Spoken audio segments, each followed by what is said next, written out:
이 시간 함께 보실 하나님의 말씀 사무엘상 20장 12절에서 23절까지의 말씀입니다.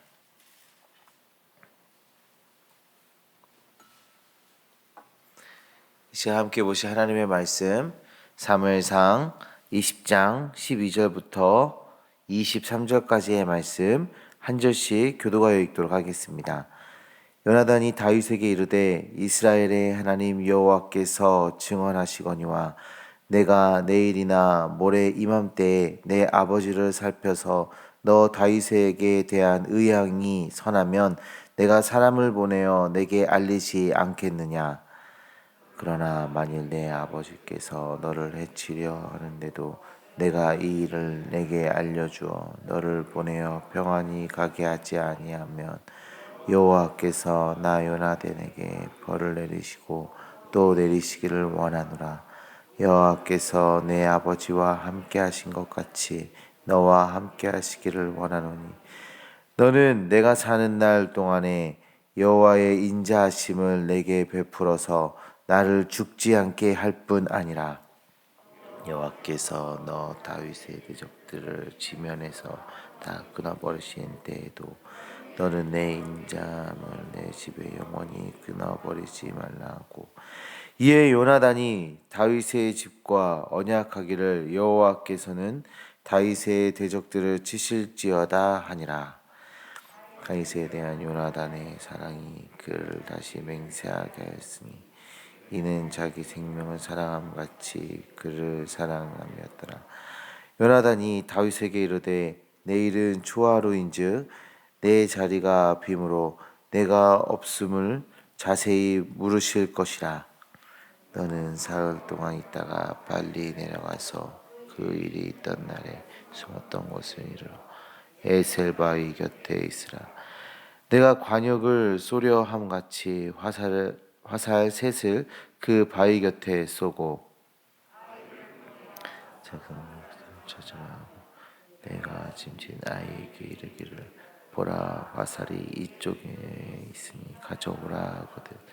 너는 돌아올지 여호와께서 살아계심을 두고 맹세하노니 내가 평안 무사할 것이요 만일 이 아이에게 이르기를 보라 화살이 내 앞쪽에 있다 하거든 내 길을 가라 여호와께서 너를 보내셨음이라. 너와 내 일에 대하여 여호와께서 너와 나 사이에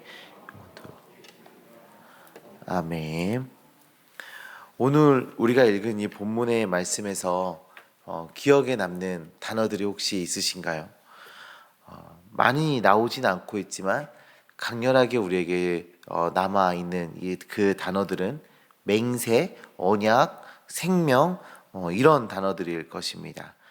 지금 다윗과 요나단이 사울 왕을 피해서 비밀스러운 대화를 나누고 있는데 그 대화의 주제가 맹세, 언약, 생명 이런 이야기들을 지금 하고 있기 때문이죠. 다윗과 요나단이 얼마나 엄중한 상황에 놓여 있는지 드러나는 장면이기도 합니다. 우리가 살아가다 보면 굉장히 중요하고 또 때로는 무거운 주제의 그런 삶을 마주할 때가 있습니다. 그리고 그런 중요한 상황에 우리는 그에 따른 신중한 결단을 해야 합니다. 우리가 마주한 이 상황이 중요하면 중요할수록 우리는 비장한 마음으로 각오를 해야 합니다. 그리고 그 각오들에는 분명한 기준이 필요하죠. 오늘 우리는 이 말씀을 통해서 그 기준을 찾아가기를 소망합니다. 하나님의 백성으로서 삶의 어려운 문제들을 마주할 때, 중요한 결단이 필요할 때 우리는 어떤 결정을 내려야 하며 어떤 선택을 해야 할지 우리 말씀을 통해 다시 한번 깨닫고 또 그 말씀대로 살아가기를 결단하는 주님의 자녀들 되어지시기를 간절히 소망합니다. 12절에서 13절의 말씀을 보면 이들의 대화의 주제가 무엇인지 확인할 수가 있습니다. 요나단은 사울이 다윗을 죽이려는 계획을 알게 되면 바로 알려줄 것이다 라고 말하고 있습니다. 그리고 요나단은 이러한 자신의 마음과 계획을 하나님 앞에서 지금 맹세하고 있습니다. 요나단은 어떤 기회나 그런 상황에 맞춰서 자기 입장을 바꾸는 그러한 자세를 취하는 것이 아니라 분명한 입장을 취하고 있어요.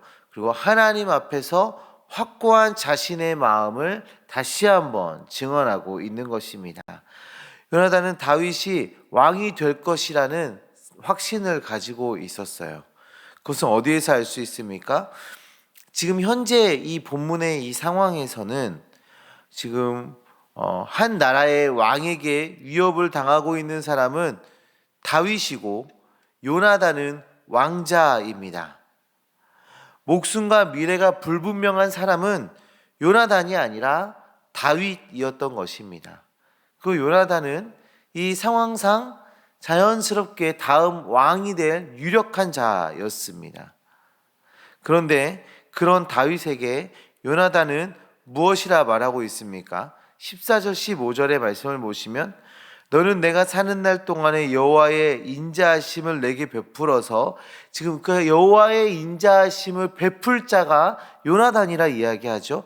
나를 죽지 않게 할 뿐 아니라 자신의 생명을 보호해 달라고 요청하고 있습니다. 그리고 이어서 15절에서도 여호와께서 너 다윗의 대적들을 지면에서 다 끊어버리신 때에도 너는 내 인자함을 내 집에서 영원히 끊어버리지 말라 하고, 다윗에게 자신과 자신의 집안을 보호해 달라고, 그 목숨을 보호해 달라고 요구하고 있는 것입니다. 현재 상황을 보면 다윗의 상황은 위기 상황에 놓여 있습니다. 그리고 다음 왕이 될 유력한 자는 바로 요나단이었습니다.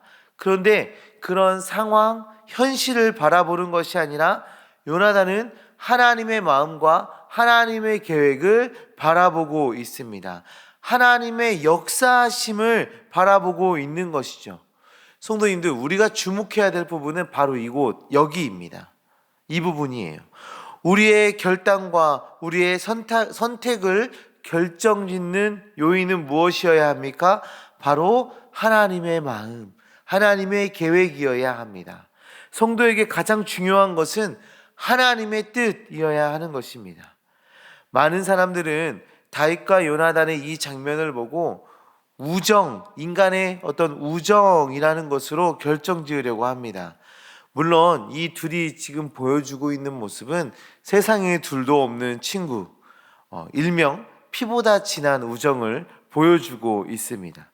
그런데 요나단이 보여주고 있는 성도의 모습은 친구에게 선을 베풀고 사랑을 베푸는 그것을 뛰어넘어서 하나님의 뜻에 순종하고 있는 모습을 지금 우리에게 보여주고 있는 것입니다. 우리가 결단해야 하는 순간 그 결정에 대해 여러 요소들이 있을 것입니다. 우리가 뭔가를 결정하는 그 순간에는 여러 가지 요소들이 있을 거예요. 여러 가지 상황을 판단하고 또 우리가 가지고 있는 사전적 지식과 여러 가지 요소들에 의해서 그것들로 인해서 결정하게 되죠. 그런데 성경은 우리에게 도전을 주고 있습니다. 그 순간에 우리가 중요한 결정을 해야 되는, 중요한 결단을 해야 되는 그 순간에 우리의 결단의 요소는 간결하고 분명해야 합니다. 바로 하나님의 뜻, 하나님의 계획이 무엇인지를 구하고 하나님께서 말씀하실 때 그것에 의해 결정해야 한다라는 것이죠. 이런 하나님에 대한 온전한 신뢰는 그들의 신호 가운데도 나타나고 있습니다. 다윗과 요나단이 사울 왕의 뜻을 전하기 위해서 서로 신호를 정하고 있는데요. 요나단은 화살을 쏜 후에 이쪽이라 라고 말하면 돌아오는 것이고 앞쪽이라 말하면 도망하는 것이다 라는 그런 신호를 만들게 됩니다.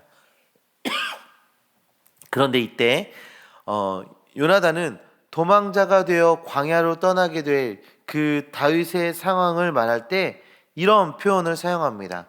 여호와께서 너를 보내셨음이니라.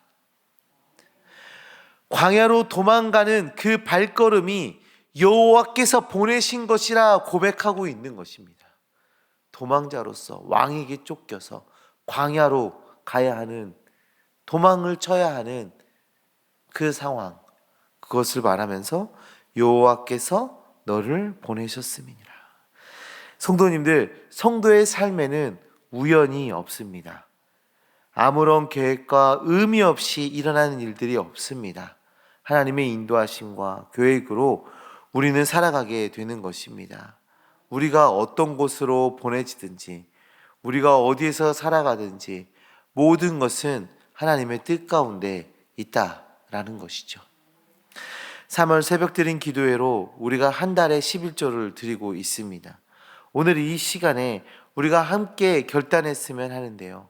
내 삶에 일어나는 많은 문제들과 내 삶에 일어나는 여러 가지 상황 속에서 하나님을 신뢰하고 하나님의 뜻에 순종하는 결단이 우리에게 있기를 소망하며 기도하시기 바랍니다. 내 생각과 내 마음과 내 지식이 아니라 하나님의 뜻으로 분명하게 반응하는 우리가 되기를 소망합니다. 또한 우리에게 어떤 일이 벌어지더라도 하나님께서 우리를 어느 곳에 세우신다 할지라도 하나님의 이끄심에 순종하는 주님의 자녀들 되어주시기를 간절히 소망합니다. 하나님의 주되심을 인정하고 순종으로 모든 것을 내어 맡기는 주님의 자녀들 되어주시기를 축원합니다. 이 시간 우리 함께 기도하셨으면 하는데요. 하나님, 우리의 삶과 여러 가지 상황 속에서, 우리의 모든 상황 속에서